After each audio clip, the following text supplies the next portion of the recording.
So it was a pretty long day, I will say a very long day, in terms of what we had to look at in this test session for the Indianapolis 500.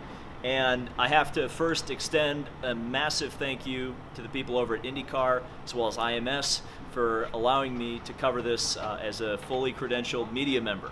It's pretty awesome to be a YouTuber and be treated legitimately in this field. Obviously, the story of today was rain, and it rained quite a bit, unfortunately. That really caused quite a bit of distress in terms of what we got to see today, because we didn't get to see a whole lot. We didn't get to see a whole lot of the veterans. We didn't get to see a whole lot of the rookies and the refreshers. Specifically, that was detrimental to people like Fernando Alonso, and we're going to be talking about him quite a bit later. So what I want to do in this video is talk about the top people. Certainly that is going to be something that we're going to want to talk about, especially when we're looking forward to the pole position qualifying and thinking about who might be on the pole position. But also I want to look at some of the bottom people, some of the people lower down on the list. And it was interesting because last year at this test, one of the teams that was on the bottom was Schmidt-Peterson Motorsports, specifically James Hinchcliffe. So we did get a pretty good idea from this test last year, people who could be bumped.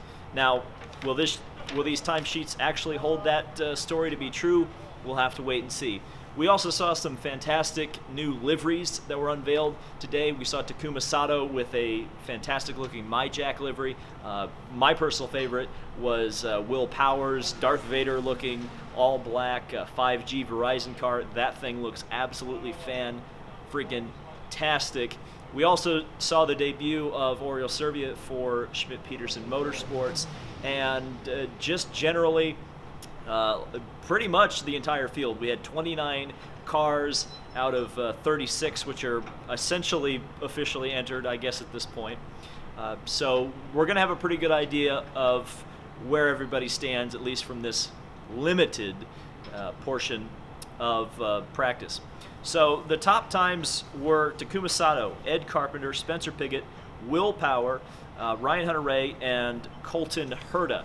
Now, in terms of the no-toe times, Colton was actually the fastest overall. Now, I got to speak with him briefly. He said the track conditions were a little bit better, so certainly it looked like Takuma Sato was very strong. He was not only on top in terms of the overall times, which included drafting and whatnot, but also the no-toe times, which involved no drafting. But let's look at some of the people on the bottom. Let's look at session one, which was all the veterans, and a lot of the full-time drivers as well.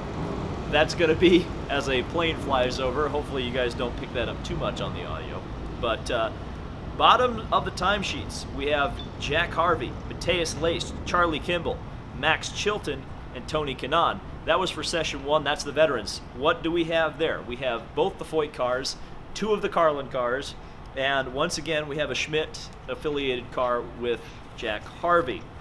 We go over to the rookie board, and the guys at the bottom of the board here, or at least the veterans who are refreshing as well. We've got Marcus Ericsson, J.R. Hildebrand, and at the very bottom, in fact I think he may be at the bottom in terms of overall, outside of Tony Kanaan, who didn't actually turn proper lap, Fernando Alonso is stone dead last. Oh dear, oh dear. We might be, get the hype machine out. Bump day may be really it wasn't controversial before. Imagine if Fernando Alonso gets bumped from the field. In fact, Carlin Racing as well as McLaren had an absolutely awful day. Started with an engine failure for Max Chilton.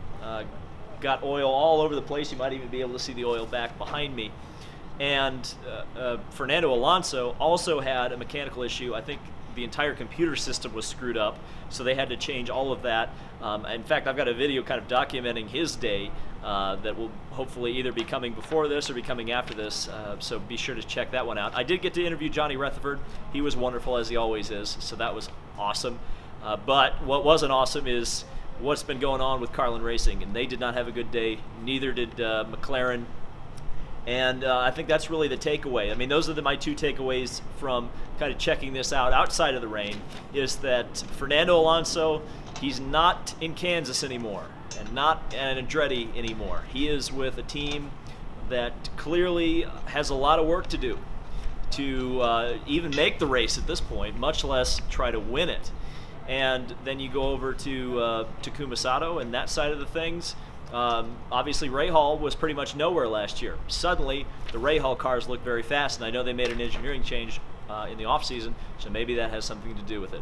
So, I can't believe I get to say this. Reporting from the Indianapolis Motor Speedway, this has been David Land on YouTube. Thank you guys so much for watching, and subscribe for more content, though not as good of a location as this, and we'll see you in the next video.